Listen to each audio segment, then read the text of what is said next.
What is Kyrie on the court? Irving for the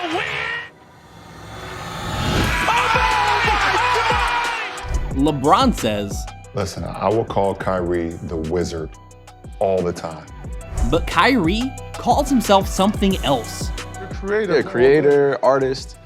The tool I choose to use as my paintbrush is my basketball. And when you watch him on the court, it's hard to call him anything but an artist. For over a decade now, Kyrie has been showing the world that he can do whatever he wants on the court. LeBron calls him a wizard because what he does seems impossible sometimes. Others call him a dancer because of the way he choreographs the play. It's like the defender is helpless, stuck in whatever trap Kyrie weaves. And honestly, he could probably make it as a legit dancer. For the Dallas Mavericks, Irving dancing, prancing, pulls up, three-pointer, bang! He plays a game within a game, doing whatever he can to amaze the crowd.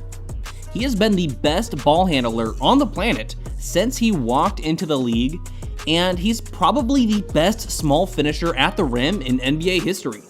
Seriously, is there anybody you can even argue over him? Kyrie's ex-teammate Iman Shumpert saw up close and personal how insane Kyrie's finishing skills are. Like him explain to you that he grew up playing on a rim that was missing pieces on the backboard. So that's how he learned those weird angles to twist the ball off of, because his backboard was missing pieces. That's crazy. So picture going up to the rim this way, and you have no backboard to finish now that somebody's on your arm. So he learned how to look forward, spin it to where it can hit the left side and go in on the right. Like, because he don't have a backboard to put it on the other side. Make the best of what you have. I'm like, dog, that's insane. Whatever you call him, a wizard, an artist, a dancer, when he gets cooking, he is one of the scariest offensive players. Teamed up with Luka, it's not even fair. But there's a very specific reason he said artist. Artist just gives me, when I describe myself as an artist, it just gives me an opportunity to do whatever the I want. The way he's able to stop on a dime, even when casually warming up, shows just how hard it is to keep up with him. He's got that low center, so nobody can even think about swiping his dribble. When you watch guys try to defend him, they're trapped. If you force him left, he'll just burn you as easily as he did with his right hand. That's because he's ambidextrous. Actually, he's a born lefty, but Catholic school didn't let me stay left-handed. Oh, you were left-handed at first? Absolutely. And he's not even joking. He went to an old school Catholic school back in the 90s, way after most other Catholic schools had stopped doing this. But he'd write with his left hand and get whacked with a ruler. I was getting slapped on the hand for writing with my left hand. Oh, wait, I never knew this. Yeah, that was old school. This was in 96. Do you write lefty? Yeah, I could do both. And that's just obvious watching him play. There's literally never been a basketball situation where Kyrie looked uncomfortable. But a few years back, there were some times where it looked rough. I would not be here without Boston. Without me going through what I went through here, I would not be who I am today. When I was here in 2017 and 18, I was learning how to be a great father, a great brother, a great son, and struggling with my identity a little bit. He was supposed to bring the Celtics back to the promised land. Instead, they made it back to the conference finals while he didn't even suit up in the playoffs. And neither Kyrie nor Boston ever forgot their time together. And this was such a beautiful shot. Turns and the middle finger salute to one of the fans. He'll get fined for that. That wasn't Kyrie's most professional moment. And honestly, there have been a lot of times post-LeBron, until his Mavs days, that weren't particularly professional. But that wasn't the norm for Kyrie. He basically walked into the league already a finished product, a professional, a mature player. That's what happens when your dad used to play pro ball. That's right, Dredrick Irving of the Bulleen Boomers in the Southeast Australian Basketball League. Kyrie grew up in Australia while his dad played pro hoops, and unfortunately, lost his mother at only 4 years old. Papa Irving even tried out for the Boston Celtics, though that didn't work out. Is that why there are so many hard feelings between Kai and the Celtics? Either way, we are just thrilled that Kyrie got his head on straight after joining the Mavericks. No more controversy, no more drama, just pure hoops. Since he was a kid, that talent was evident. Even his godfather, a former All-NBA guard, Rod Strickland, was amazed by the kid's talents. I mean, his imagination. Like, I always like tell young people that, like, you gotta watch things and then you gotta, like, those are the best players, you know? But his skill set. Does Rod think Kyrie's the best ball handler of all time?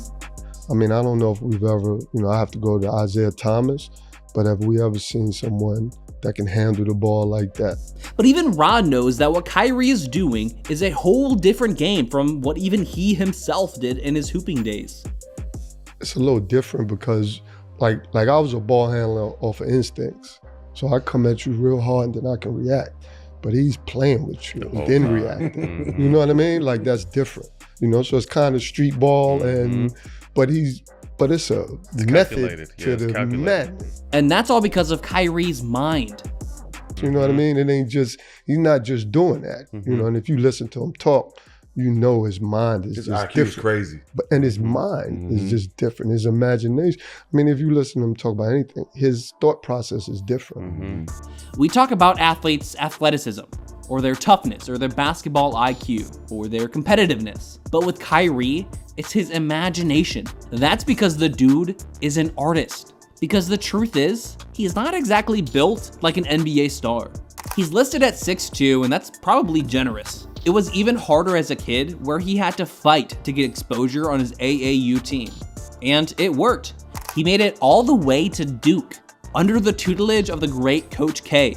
And then he only played 11 college games. Even in that short amount of time, the world saw how insane his style of play was. They saw the most skilled prospect in a long, long time. So 1 year after LeBron ditched Cleveland, they found their new star, Kyrie Irving, drafted number 1 in the 2011 draft. Of course, he didn't stop working hard there. Right after getting drafted, he hit up the famous trainer Michael Lancaster, who trained icons like Dwayne Wade. Here's a tip, kids. If you want to be the best, learn from the guys who taught the best. He stole a little bit from another all-star guard of the 2000s, Baron Davis. He saw a documentary on Baron, where he realized that tying a plastic bag around the basketball could unlock an even better handle. It makes the ball more slippery and tougher to handle. So when you take it off, it's that much easier. He's a master of the old one-finger dribble drill, making your hands strong and tough for defenders to rip the ball away from. But the truth is, none of that mattered for a few years there, because he was playing for the wrong reasons. He was focused on the wrong things. But now, when I'm playing my best game, it's because I'm at peace and I'm not allowing anybody to infiltrate my sacred space. no more flipping off Celtics fans, no more bitter interviews, no more upending a coach's team, waving off plays, or toxicity. Kyrie Irving is at peace, and that peace has brought him back to the 2024 NBA Finals. Maybe he's not walking out of this season with another ring, but Kyrie has found a new home in Dallas. For too long, he was a starving artist, making it more difficult on himself to prove his genius. But now, all he's worried about is being the best teammate he can be. And that is peak Kyrie. Do you like Kyrie's artist title, or do you like Wizard more? Do you think he'll retire as a Maverick? Let us know in the comments, then watch one of these videos next. Listen to The Wrong Opinion, useless NBA trivia, and garbage rankings for more NBA content.